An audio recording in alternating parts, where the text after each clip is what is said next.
Chuckie is brilliant in driving Miss Angelica. This is a really good episode of Rugrats, and one that I remember in part. I don't remember it all, but there is some specific nostalgia there for me. This is the first segment of the 25th episode of the second season of Rugrats, and Angelica saves Chuckie.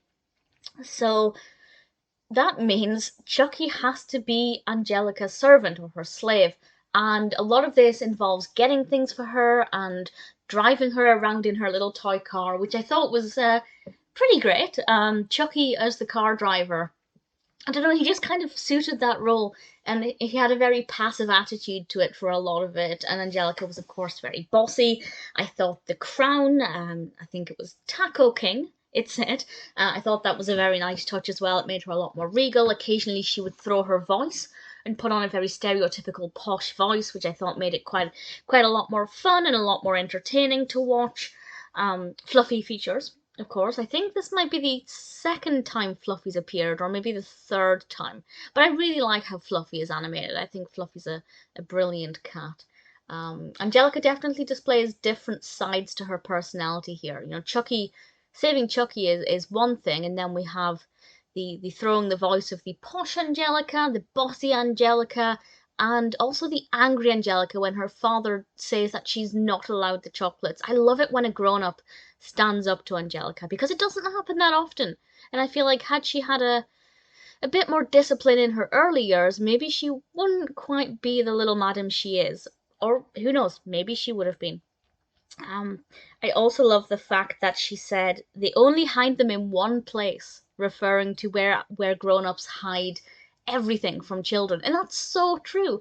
If if you're grounded and you've had something confiscated, it's hidden in this one place.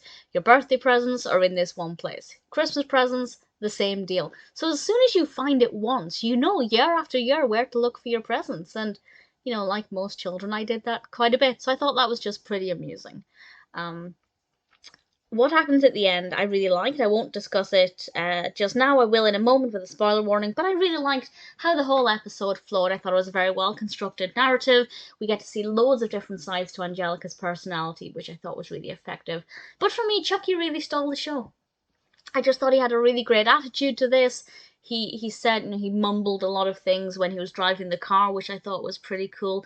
Tommy kind of took a bit of a back seat here, figuratively and literally, because he was in the back seat of the car. But he didn't really have that much of a prominent role to play compared to a lot of others. To the extent where I feel like this episode would have worked without him. Not that I would want that, but the point is, if it was just Angelica and Chuckie, it would have flowed just as well.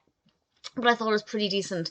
And my favourite bit is actually at the end. So a spoiler from now, I'm just going to discuss one more thing that happens at the end.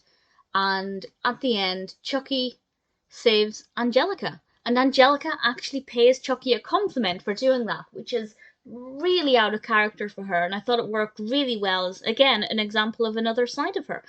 And then we have Angelica driving Tommy and Chuckie, and Tommy and Chuckie are just in the back of the car. Chuckie's got his feet up on the back of the seat, and they're so laid back. And I just thought it was wonderfully animated and really lovely.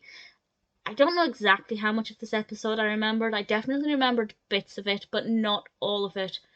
But what I remembered was really nice nostalgia. Driving Miss Angelica is definitely a really good episode.